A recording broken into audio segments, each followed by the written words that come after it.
Acá en Palsur vamos a tener el honor, el placer de conversar con una persona muy interesante, muy conocida y reconocida acá en Argentina y en otros lugares del mundo también. Ya nos va a comentar qué ha pasado en Ecuador con sus trabajos, con su labor.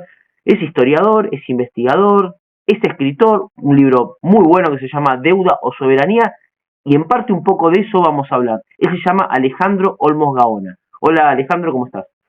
¿Qué tal, Luciano? Acá estamos. Yo me parece que vos también estamos un poquito saliendo de un resfrío, pero hay cosas que son más importantes, que es la patria y cómo nos vienen restringiendo la soberanía a través de las deudas odiosas. Y en este sentido quería consultarte, empecemos por el final, que sería el crédito que acaba de tomar Milei. ¿Qué ves vos en este crédito? ¿Es verdad que es un crédito diferente a los anteriores? No, es exactamente igual. O sea, primero que el fondo no le va a dar a Milei un préstamo diferente a los anteriores. El Fondo Monetario tiene maneras de otorgar estos créditos y no hace diferencias.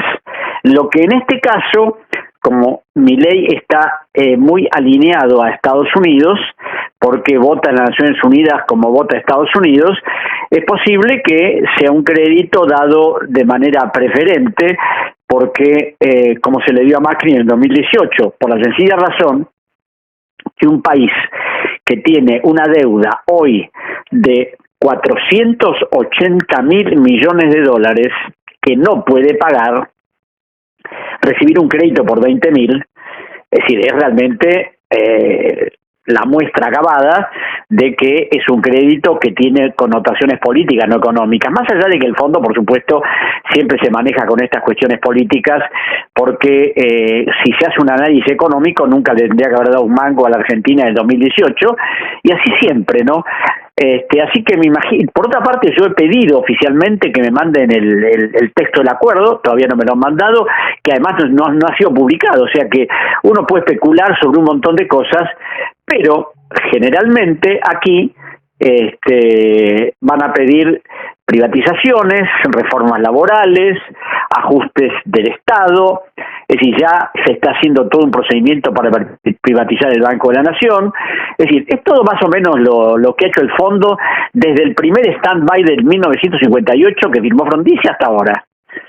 Hubo algunos, diría, más gravosos que otros, como el que se firmó cuando el Plan Brady en 1992, donde ahí sí se exigió la venta de YPF, las empresas públicas, de reformas laborales, etcétera, etcétera, etcétera.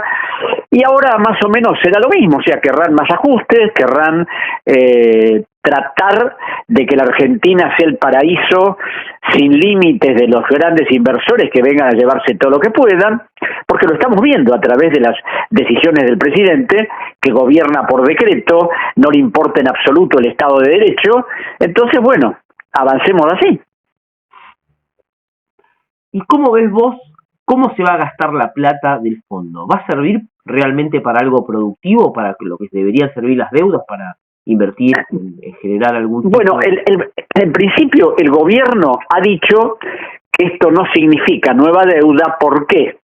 Porque con la plata del fondo se van a cancelar las deudas que tiene el Tesoro con el Banco Central. Es decir, en la contabilidad oficial hay una deuda que tiene el Tesoro por letras intransferibles con el Banco Central. Estas letras van a ser pagadas con dinero del Fondo Monetario, por lo cual se cambia una deuda por otra. Pero claro, ¿cuáles son las diferencias? Que la deuda con el Banco Central se puede refinanciar indefinidamente. El Banco Central no le pide al gobierno condiciones, ajustes, exigencias. El fondo sí. Por otra parte, no es lo mismo una deuda con el Banco Central, que es un organismo del Estado, con una institución como el Fondo Monetario. Es decir, eso ya te da la pauta de la gran diferencia que hay en una operación y otra. Por otra parte, al pagar las letras intransferibles, esos dólares van al Banco Central. ¿Y qué va a pasar con esos dólares? A mí no me cabe la menor duda que va a pasar lo mismo que pasó en el 2018, cuando la plata entraba y se iba. Y el propio presidente actual, Javier Milei, en el 2021, dijo que uno de los primeros préstamos del fondo, que eran 15.000 millones de dólares, Caputo se los había fumado entre sus amigos. Pero bueno, como ahora Caputo es el mejor ministro de la historia, se ha olvidado del pasado y de lo que dijo.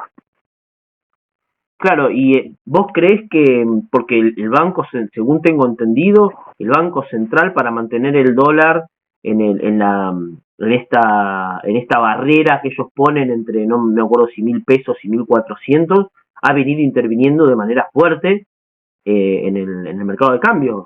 Y sigue interviniendo porque va a seguir interviniendo para que el dólar no suba, porque el tema que ellos en este momento, el único capital de Milei es haber bajado la inflación. Después de haberla subido, ¿no? Porque esa es otra de las cosas que la gente se olvida. La inflación del diciembre no fue por obra de Alberto Fernández, más allá del arrastre que había, sino porque Milei devaluó un 109% la moneda argentina y, por supuesto, eso se trasladó inmediatamente a los precios. Entonces, como no quieren que la inflación aumente y saben que si el dólar crece, la inflación va a aumentar, y como eso es lo único que puede exhibir este sujeto que tenemos como presidente, van a seguir gastando fondos. Ahora, ¿hasta cuándo el Fondo Monetario lo va a permitir? Es decir, ayer casualmente leía, hoy que hay dos economistas, Hernán Lacunza y otro que de alguna manera no son precisamente de izquierda, dijeron que esto del dólar atrasado tiene corta vida. Ahora, ¿qué va a pasar? Como yo no soy futurólogo, no sé. Lo que sí sé es que esto no va a funcionar. Claro, pero uno también a veces, más allá de que uno pueda ser o no futurólogo, a veces la historia sirve como una especie de lugar en el cual se encuentra el... No, claro, oíme, hay 400.000 puestos de trabajo que han desaparecido, es decir, el Banco Central ha informado que 330.000 cuentas sueldo también han desaparecido, lo que significa que el empleo registrado haya desaparecido, hay mucho empleo informal, es decir, el consumo está cayendo permanentemente, y no solo cae en determinados lugares, cae en todas partes, ¿no? Y bueno, esas son las realidades, la realidad de la gente que ha quedado en la calle, las pymes que están cerrando, y un montón de cosas que uno las ve a diario y se da cuenta que no son índices que puedan decir que la Argentina funciona. Pero además hay otra cosa que a mí me preocupa, y es esto de la ilegalidad de las acciones, de que el Estado de Derecho no es respetado, que hay un presidente que no le importa nada al Congreso de la Nación y un Congreso de obsecuentes que, por supuesto, cuando va a un proyecto, es decir, tratan de hacer buena letra con el presidente. ¿Por qué? Porque, bueno, el presidente aprieta a los gobernadores aprietan a los diputados y a los senadores, y estamos en un círculo vicioso. Pero además, cuando hay algunas cosas que son decisivas y no quiere que pasen el Congreso, emite un decreto modificando la ley de acceso a la información pública para que haya cosas que no se puedan informar. Por decreto modifica la ley de administración financiera para que la refinanciación de la deuda no se hagan como lo establecía el artículo 65, sino de acuerdo a las leyes del mercado, y así todo.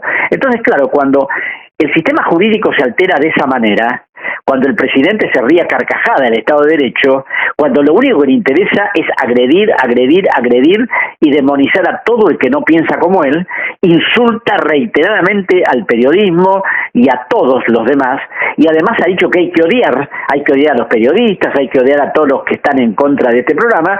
Esto te digo, Luciano, que es insólito, ¿no?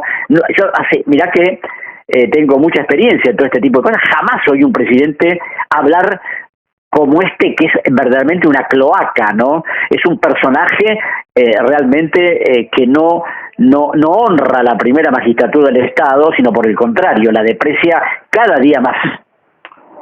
Bueno, nosotros en el año pasado, más o menos en enero, a finales de enero del año pasado, vos vaticinaste un poco toda esta situación y dijiste, te cito textual, los que impulsaron a Milei vienen a quedarse con todo lo rentable en la Argentina. ¿Vos ves que esto está sucediendo hoy en día? Y claro, porque Milei es la fachada. Milei es la fachada de los que manejan el poder real y los que quieren hacer negocios.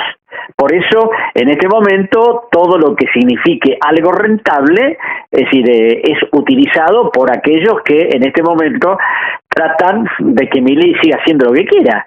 Además, él ha declarado que viene a destruir al Estado. Entonces, si vos destruís al Estado, suprimís organismos de control y tratás de que el paradigma del país que querés sea la inversión extranjera, y sabemos que la inversión extranjera Es decir, solo en muy pocos casos ha significado un desarrollo para la Argentina, y bueno, es como que no se puede esperar otra cosa. Yo, a través de lo que decía Milei apenas asumió, me di cuenta cómo venía la mano. ¿Por qué? Porque, bueno, algo conozco de la historia y además conocía las propuestas, que algunas le fracasaron, como privatizar el Banco Central, es decir, liquidar el Banco Central, dolarizar la economía, pero claro, hoy, en este momento, estamos en una situación donde el gran alimento de Milei es que no tiene una oposición política solvente que lo enfrente.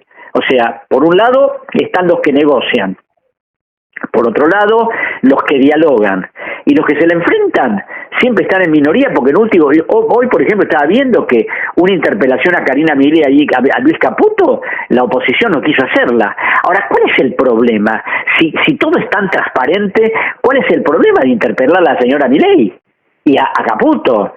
Eso ya pone en evidencia lo que es este gobierno y lo que es la oposición, habiendo llegado al extremo que un senador, el senador Vichy por Corrientes, firma un proyecto de ley para una comisión investigadora y después vota en contra. No hay antecedentes en la historia de algo semejante, Luciano. ¿Y a qué se debe esta situación de la oposición? Porque nosotros sabemos que ya los socios políticos de las personas que hacen que están al frente de este gobierno son una cosa y supuestamente la oposición debería ser otra. ¿Qué es lo que hace que estén unidos de alguna manera en el accionar? Mantenerse en los cargos, el dinero, porque imagínate que un senador al que le encontraron $200.000 en efectivo, que además le han encontrado montones de propiedades, es decir, eso no es algo que lo ha hecho con sudor de su frente. Hay otros legisladores que se levantaron de sus bancas para que otros que iban a apoyar leyes de Milei accedieran a ellas, y esos que se levantaron de sus bancas fueron retribuidos generosamente con cargos oficiales, uno de ellos en la represa de Salto Grande.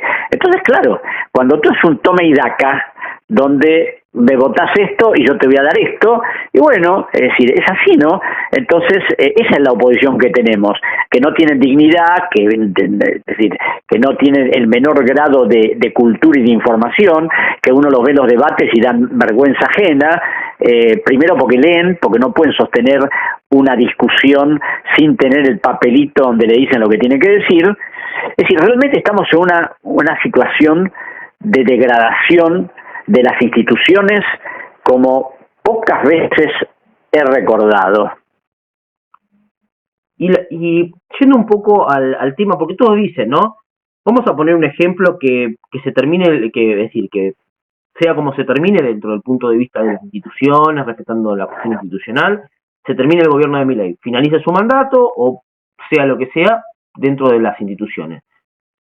Si viene un gobierno con una idea de auditar la deuda antes de pagar cualquier cosa, ¿esto es posible o es una ilegitimidad? ¿No es posible? ¿Qué implica? Sí, claro que es posible. Es posible y yo lo he venido batallando durante años. Se hizo en el Ecuador. ¿Por qué no se va a poder hacer acá? El único problema que no se puede hacer, que se puede auditar, pero que no puede impugnarse ni hacer nada, son los créditos del Fondo Monetario. Es decir, ese es otro de los ejemplos de la ignorancia y de la dirigencia. En este momento, gran parte de los dirigentes políticos opositores que se tratan de enfrentar al gobierno dicen que cuando cambie el gobierno y se vaya Milei, el próximo gobierno va a pedir la nulidad del acuerdo con el fondo. Se ve que no saben que el Fondo Monetario no puede ser sometido a juicio ni en la Argentina, ni en ninguna parte del mundo, ni siquiera en la Corte Internacional de Justicia de la Haya, porque tiene inmunidades totales para cualquier acción que se le quiera hacer. Entonces el problema es que tampoco conocen eso y dicen disparates. Entonces, cuando se dice una cosa sin conocer previamente cuáles son las normas que regulan a ciertos organismos internacionales, y bueno, es decir, se puede llegar a cualquier extremo. Y la pregunta sería entonces, ¿cómo es posible nosotros defendernos ante esta situación? Porque la plata de, por lo menos el 50-60% del crédito que tomó Macri con el Fondo Monetario se fugó, eso está aprobado, y ahora esto no sé cuánto realmente se fugará o no se fugará. ¿Qué es lo que podemos hacer los argentinos no pagarle al fondo. O sea, yo me acuerdo cuando Martín Guzmán estaba negociando el acuerdo de facilidades extendidas, lo que yo sentía es que al fondo no hay que pagarle. Es decir, así como vos no podés demandar al fondo, el fondo te puede denunciar a vos, ni demandar, ni embargar, ni hacer absolutamente nada. El fondo lo único que hace, y esto no es que lo diga Alejandro Olmos, eso está específicamente establecido en normas del fondo, de procedimiento, en estatutos, reglamentos. Cuando un país no le paga, el fondo negocia, manda misiones, y bueno, a través de todo eso pasa 1 año, 2, 3, y en ese momento pueden pasar muchas cosas, porque acá hay una realidad, la plata del fondo vino, eso es innegable, no es plata que no vino, y la responsabilidad de eso no es del fondo, es de los funcionarios argentinos. El fondo tiene la responsabilidad por ahí de no haber controlado y de haber seguido prestando sabiendo que la plata se fugaba, porque eso de alguna manera significa violar su convenio constitutivo. Claro. Pero de todas maneras la principal responsabilidad es de los argentinos, de no haber hecho las cosas como debían y de poner al país en una situación extrema como la que vamos a tener. Y nosotros vamos a poner la hipótesis de que nosotros no le pagamos al fondo producto de que se fugaron la plata, que nos prestaron plata sabiendo que éramos un deudor impagable porque no lo íbamos a poder pagar en relación a lo que venía sucediendo, hasta la fuga de capitales, todo lo demás. No pagarle significaría quedarnos afuera de los créditos internacionales o afuera del mercado internacional de créditos. Sí, indudablemente que sí, porque es difícil que un país que no está mal con el fondo pueda acceder al mercado internacional. Pero acá el problema es que, imagínate que la Argentina en este momento está pagando deudas anuales por alrededor de 23.000 millones de dólares. Entonces, si no accedemos al mercado internacional, y bueno, señores, no le vamos a poder pagar esa plata que les pagamos todos los años, tenemos que dedicarlas a la inversión pública. Es decir, ese es el problema, que acá hay todo una especie de conjunto de cosas que se retroalimentan unas a otros y han generado esta situación. Por otra parte, el acceso al mercado de capitales, el tener más deuda, es posible si esa deuda va destinada a algún emprendimiento productivo, a generar riqueza y a que se pueda repagar la obligación. Pero acá el acceso al mercado significa más deuda para pagar deuda anterior, es decir, no para generar riqueza. Claro, un porcentaje va a pagar deuda anterior y el otro porcentaje para las grandes empresas que se la jugan. Por supuesto, ese es el gran negocio siempre, porque además la deuda es simétrico a la fuga de capitales, ¿no? Uno se da cuenta cómo esto juega invariablemente así. Y por otra parte, como digo siempre, aquí, como nunca se ha hecho una auditoría exhaustiva sobre el tema, te voy a dar un ejemplo. Las grandes empresas que estatizaron la deuda en 1983, en ese momento, un año después, el Banco Central informó que el monto de las deudas estatizadas de las grandes empresas que habían decidido transferirse al Estado era de 23.000 millones de dólares. Hoy, actualizada esa plata, son 160.000 millones de dólares. Que todavía no pagamos. Mi pregunta siempre ha sido, ¿por qué no le reclamamos a esas empresas que le devuelvan al Estado lo que el Estado pagó por ellas? Pero es una pregunta que nadie me sabe responder. Mucho más que la mayor parte de esas deudas eran deudas ficticias, no eran deudas reales, como lo determinó la Comisión Investigadora en el Banco Central en 1984. Claro. Y la pregunta es, nosotros, vamos por un ejemplo de que no pagamos la deuda, nos dejan fuera del mercado de lo que sería créditos con dólares. Nosotros podríamos ingresar en otra cartera de créditos, como por ejemplo los BRICS.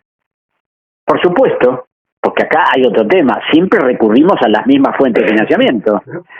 Es decir, recurrimos a quiénes, a Goldman Sachs, al Manhattan Bank, a BlackRock, a los fondos de inversión. Es decir, pero bueno, nos cierran esto y bueno, a lo mejor, así como China nos ha dado un swap por 5.000 millones de dólares que tenemos ahora, es decir, podrían ampliar créditos, Rusia y otros países.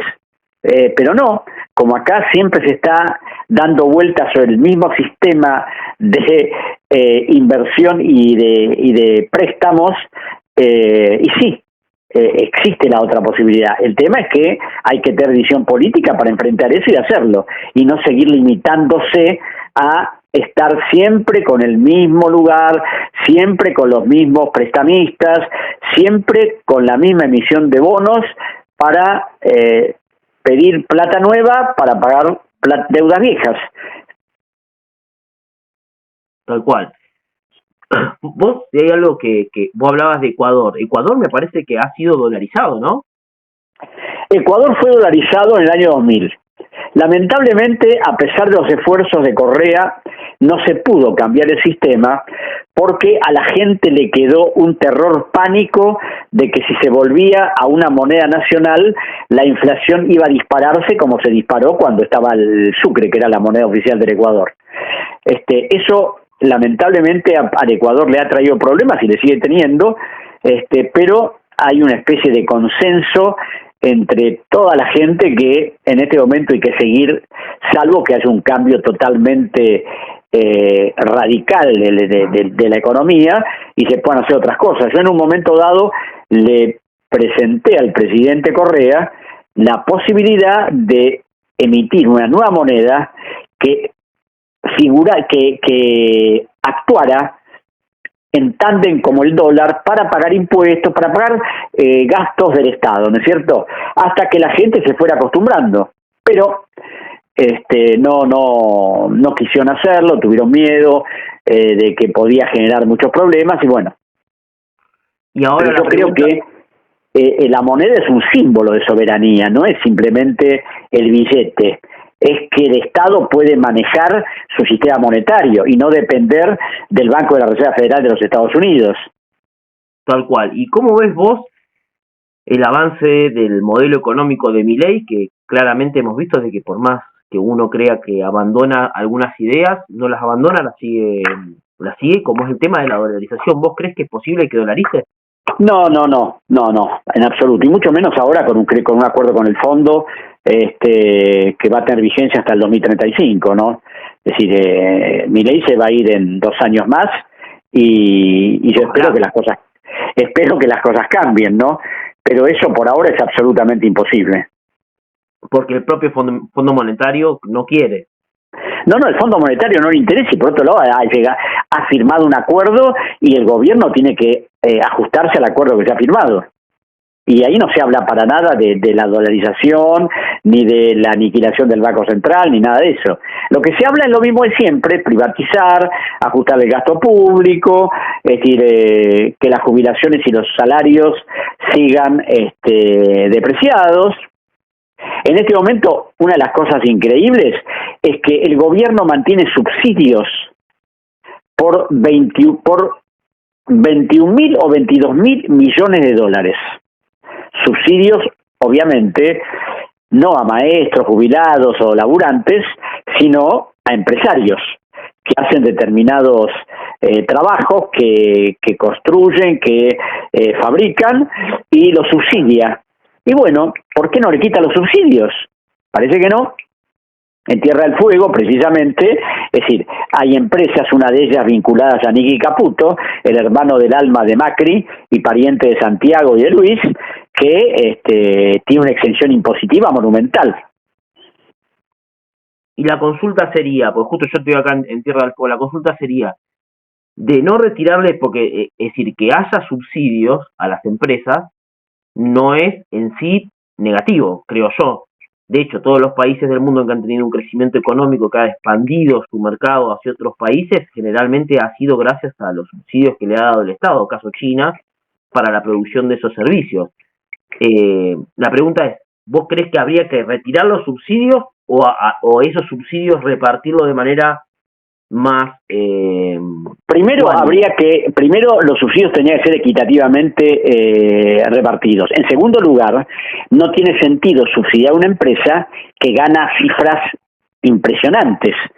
Si la empresa gana porque tiene subsidios, se le quitan los subsidios, va a ganar un poco menos para seguir ganando. ¿Cuál es el sentido de subsidiarla con ganancias exponenciales? Claro, no es una empresa que esté dando pérdida todos los meses.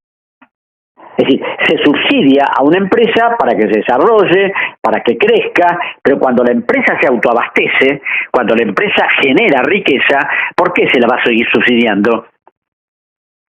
Claro. Y en el caso de la apertura de las importaciones, ¿cómo...? Y bueno, eso va a generar enormes problemas, porque por supuesto va a generar grandes problemas a los empresarios argentinos, ¿no? Ya la Unión Industrial ha sido muy clara al plantear lo que va a significar esto de la apertura indiscriminada de la importación. Ya lo vivimos en la época de Martínez de Oz, donde había millones de kioscos de 2x1, de donde se vendían basuras y la gente compraba, y donde, bueno, es decir, ¿sabes lo que pasa? Aquí se ha transformado tanto la Argentina que yo, que tengo un montón de años, antes te doy por darte un ejemplo, todas las fábricas de galletitas, estoy hablando de una cosa primaria, elemental, sí, eran argentinas. Después la dictadura se convirtieron todas en extranjeras, y ahora creo que no queda ninguna. Es decir, hay algunas pocas fábricas, los caramelos, yo creo que Arcor es una de las pocas que todavía tiene capitales nacionales, pero después todo lo demás está en manos de los que vienen, invierten, y como acá hay una enorme cantidad de consumidores, por supuesto, para ellos es un negocio altamente rentable. Tal cual. Y con respecto al tema político, ¿vos cómo ves vos la elección de medio término? Sé que no es tu tema, pero bueno, para saber más o menos. Mira, cómo ves. Aparentemente, por lo que uno ve por las encuestas, en la capital federal va a ganar Leandro Santoro, saldrá segunda la Libertad Avanza de Milei y tercero el PRO. En la provincia de Buenos Aires no creo que pierda el peronismo. En las otras provincias realmente no lo sé, pero bueno, ahora en la última elección que hubo en Santa Fe, la Libertad Avanza perdió, y yo creo que va a perder en un montón de provincias, y eso es lo que cree Santiago Caputo, por eso no quiere ir a elecciones en provincia, porque sabe que van a perder. Es decir, quieren fortalecerse en distritos como Córdoba, Buenos Aires, Rosario, que pueden tener algún tipo de incidencia, pero no en lugares donde saben que no va a pasar absolutamente nada. Y por otra parte, otra de las cosas que uno ve, Luciano, es ¿qué propuesta ofrece la oposición? Se pelean unos a otros, están fragmentados, y por supuesto para el gobierno que se divida el PRO, que se divida el peronismo, que haya una división en otros partidos, es para ellos un elemento importante para seguir sosteniéndose. Porque claro, al ver que los otros se multiplican y se presenta esa elección, imagínate lo que pasa con el PRO. Va el PRO por un lado, la Libertad Avanza por el otro, Rodríguez Larreta por el otro. Entonces, claro, si hubieran ido todos juntos, era muy difícil que ganara Santoro en la capital. Pero como van todos divididos, y bueno, eso le sirve al peronismo para tratar de entronizarlo a él, ¿no? Y una derrota, ponele que en el país, juntando todos los porotitos, una derrota electoral a nivel nacional, económicamente, ¿qué podría vaticinar para el país? Bueno, lo que pasa es que los grandes medios dicen que eso sería muy problemático, porque los inversores del exterior, al ver que el peronismo vuelve a tener posibilidades electorales, al ganar elecciones de medio término, van a retirarse. Pero para mí también son ficciones. ¿Sabes lo que pasa? El inversor, más allá de quien gobierne, si sabe que puede seguir obteniendo réditos, lo va a hacer. No en vano, durante el gobierno de Cristina Kirchner, negociaron por vaca muerta, se firmaron contratos con Dow Chemical de los Estados Unidos, con Chevron, con empresas de Malasia. Es decir, esas son ficciones que se tiran, ¿no? Si gana el peronismo, van a seguir todos rajando. Mentira, absolutamente mentira. Porque durante la gestión de Cristina Kirchner ha habido una enorme cantidad de inversiones extranjeras en la Argentina. Lo que pasa es que, claro, hay que tratar de asustar, hay que tratar de mostrar que el peronismo es el demonio. Entonces, si gana el demonio, todos se van a ir y vamos a quedarnos en la lona. En la lona vamos a quedarnos si ese tipo de gente sigue viniendo y sigue llevándose todos los recursos. Tal cual. Bueno, muchas gracias, Alejandro, por esta entrevista. Te agradezco siempre que nos atiendas el teléfono y nos des tu visión tan nutrida y tan didáctica. Bueno, muchas gracias, Luciano. Te mando un abrazo grande. A vos, y cuídate. Hasta luego. Chau. Chau, chau.